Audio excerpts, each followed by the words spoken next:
मेरा नाम मोनाली है। मैं देखने में बहुत खूबसूरत और जवान हूँ। हमारा 5 अफराद का ख़ानदान है। मैं, मेरा शौहर, मेरी सास सिसर और मेरा देवर सूरभ। मेरे शौहर की नौकरी की वजह से हम दोनों दूसरे शहर में अलग रहते थे। मेरे शौहर अपने ऑफिस के काम के सिलसिले में 1 हफ्ते के लिए बाहर गए थे। उन्होंने मुझसे कहा कि वो कुछ दिन रुकेंगे, तो उसका पूरा ख्याल रखना। देखना, मुझे किसी भी शिकायत का मौका ना मिलना चाहिए। वो जो कहे वो तुम करना। मैंने कहा ठीक है, आप जैसा कहेंगे मैं वैसा ही करूंगी। अगले ही दिन मैं सुबह उठी थी कि दरवाजे की घंटी बजी। मैंने दरवाज़ा खोला तो सामने मेरा देवर सूरभ खड़ा था। मैंने उसे अंदर आने को कहा, वो अंदर आ गया। फिर वो बोला, भाभी मुझे 3-4 दिन रुकना है, आपको कोई परेशानी तो नहीं होगी? मैंने कहा, ऐसी बात करती हो, ये भी तो तुम्हारा ही घर है। सूरभ देखने में बहुत ही स्मार्ट और हैंडसम था। कुछ वक्त तो मैं उसे देखती ही रह गई और फिर मैंने कहा, तुम पहले नाश्ता कर लो। सूरभ ने कहा, नहीं भाभी, पहले मुझे नहाना है, नहा कर ही मैं कुछ खाऊंगा। मैंने कहा ठीक है। फिर सूरभ नहाने के लिए बाथरूम में चला गया। मैं किचन में नाश्ता बनाने लगी। तभी मुझे सूरभ की आवाज सुनाई दी, भाभी मैं तौलिया तो बाहर ही भूल गया, प्लीज मेरा तौलिया ला दो। मैं जैसे ही तौलिया देने के लिए गई तो मैंने दरवाजे के शीशे से सूरभ को देखा, तो मैं देखती ही रह गई। इसे देखकर मैं चौंक गई। मैंने झुझकते हुए आवाज लगाई। इसने तौलिया लिया। फिर मैं तेज कदमों से किचन में आई और काम करने लगी। अचानक से सूरभ मेरे पीछे आया और बोला, भाभी। मैं एकदम से उसकी तरफ मुड़ी और मुझे देखने लगा और कहने लगा, भाभी मैं चाय नहीं पीता, मुझे दूध पीना है, क्या दूध पिलाओगी? मैंने कहा, हाँ क्यों नहीं। और वो कहने लगा, भाभी मुझे ठंडा दूध पसंद है। वो मेरी तरफ मुस्कुरा कर देखने लगा, मैंने भी मुस्कुरा दिया।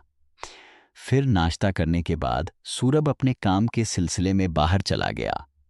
मैं भी घर के कामों में लग गई और काम करते करते मेरा ध्यान सूरभ की तरफ ही जा रहा था, क्योंकि मुझे भी कई दिन हो गए थे। मेरा शौहर 1 हफ्ते के लिए बाहर गए थे, उसलिए मेरा भी मन कर रहा था। शाम हो गई थी, सूरभ भी घर वापस आ गया। मैंने खाना बनाया, हम दोनों ने खाना खाया। आधी रात को मुझे बहुत प्यास लगी तो मैं किचन में गई और पानी पीने। जब पानी पीकर मैं वापस अपने कमरे में लौट रही थी तो मैंने देखा सूरभ के कमरे में अभी तक लाइट जल रही थी। मैंने सोचा, रात के उस वक्त उसके कमरे में लाइट क्यों जल रही है। मैंने सोचा चलो उसके कमरे में जाकर देखती हूँ। जैसे ही मैंने उसके कमरे में आवाज लगाई, उसने झट से अपने फोन का साउंड कम कर दिया और जल्दी से उठकर बेड पर बैठ गया। कहने लगा, अरे भाभी आप यहाँ? मैंने कहा, हाँ तुम्हारे कमरे की लाइट अभी तक क्यों जल रही है? और तुम अभी तक इतनी रात गुजरने के बावजूद सोए नहीं? तभी वो कहने लगा, भाभी मुझे नींद नहीं आ रही थी तो मैं मोबाइल पर मूवी देखने लगा। पर भाभी आप आधी रात को क्या कर रही हो और आप क्यों नहीं सोए अभी तक? तो मैंने कहा, मुझे भी तुम्हारी तरह नींद नहीं आ रही थी। मैं किचन में पानी पीने आई थी तो मैंने देखा कि तुम्हारे कमरे की लाइट अभी तक जल रही है। मैंने सोचा कि जाकर पूछती हूँ कि तुम्हें किसी चीज की जरूरत तो नहीं है, इसलिए मैं यहाँ देखने चली आई थी। तभी वो कहने लगा, भाभी ना आपको नींद आ रही है ना मुझे, तो चलो साथ में मूवी देखते हैं। फिर वो बोला, आ जाओ उधर बैठो। मुझे बिल्कुल भी नींद नहीं आ रही तो मैं सूरभ के पास बैठ गई। इसने जल्दीबाजी में फोन बंद नहीं किया था और मूवी उसके फोन पर चल रही थी। मैंने उसके फोन पर नजर डाली तो तभी फिल्म में बहुत ही रोमांटिक सीन आ गया, जिसमें हीरो हीरोइन एक दूसरे के साथ प्यार कर रहे थे और ये देखकर मुझे कुछ कुछ होने लगा। मैंने जल्दी से उसके फोन से नजर हटा ली और थोड़ी देर बाद मैं फिर चपके से उसके फ़ोन में मूवी देखने लगी। सूरभ को पता चल चुका था कि मैं चपके चपके उसके फ़ोन में मूवी देख रही हूँ। उसने फ़ोन को मेरे सामने रख दिया। कहा, भाभी क्या आपको मूवी देखनी है? मैंने कहा, नहीं सूरभ। मैंने कहा, नहीं सूरभ, तो भाभी देख लो, किसी का कुछ नहीं जाएगा। मैंने कहा, नहीं नहीं, मैं नहीं देखूंगी। मैंने सूरभ की तरफ देखा तक नहीं। तभी उसने अचानक अपना फ़ोन मेरे हाथ में थमा दिया। अरे भाभी देख लो, मूवी हॉलीवुड है। भाभी किया, आपको हॉलीवुड मूवी पसंद है? मैंने कहा, हाँ पसंद तो बहुत है। तभी वो बोला, पसंद है तो खुल कर देखो, इसमें शर्माने की क्या बात है?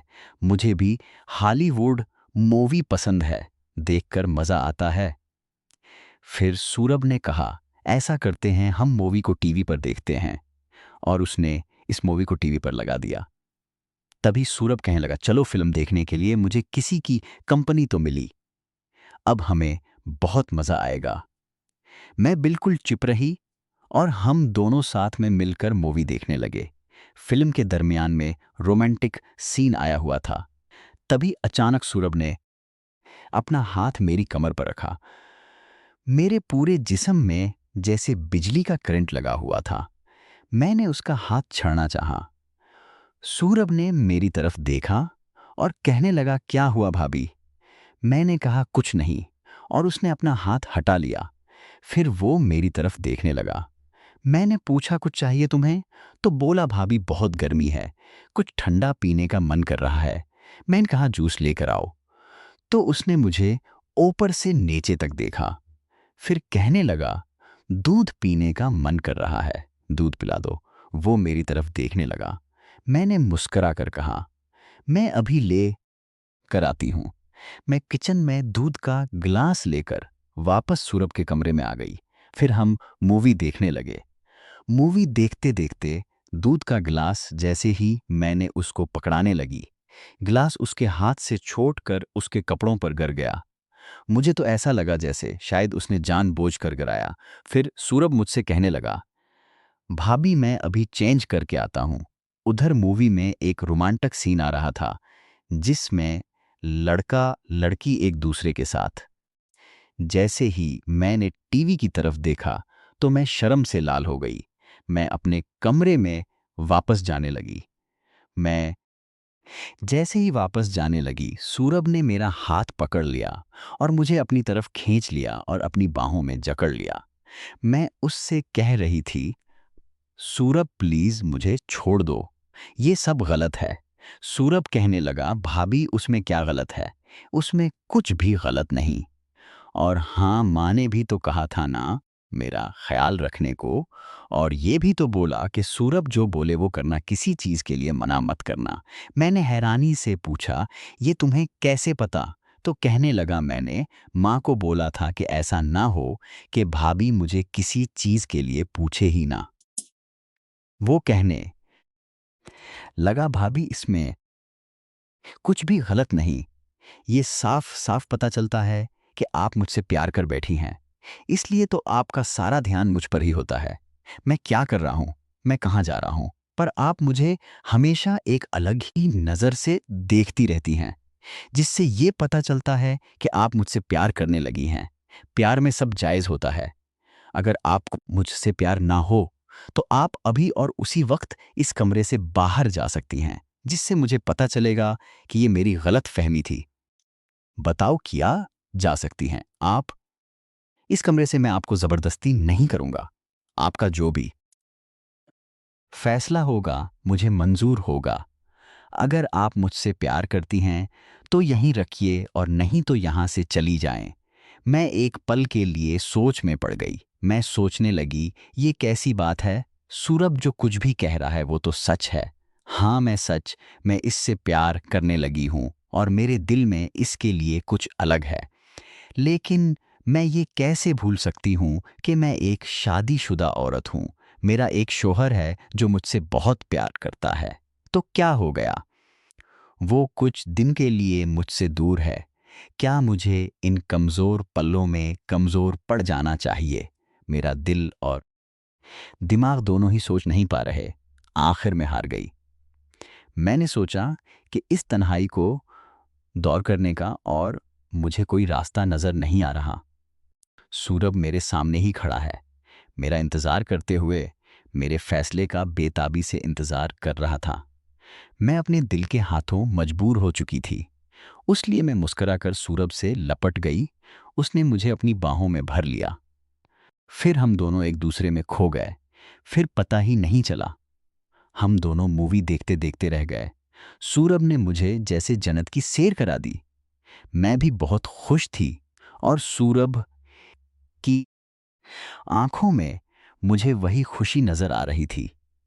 फिर अगले दिन रात को सूरभ मेरे पास आया और कहने लगा, भाभी आज फिर एक रोमांटिक हॉलीवुड मूवी की सीडी ले आया हूं, जल्दी से आ जाओ कमरे में, मुझसे इंतजार नहीं हो रहा। मैंने मुस्कुराकर कहा, तुम चलो मैं आती हूं। फिर हम दोनों ने हॉलीवुड मूवी एंजॉय की। फिर जब तक सूरभ यहाँ रहा ऐसे ही चलता रहा। रोज रात को हम मूवी देखते और बहुत एंजॉय करते।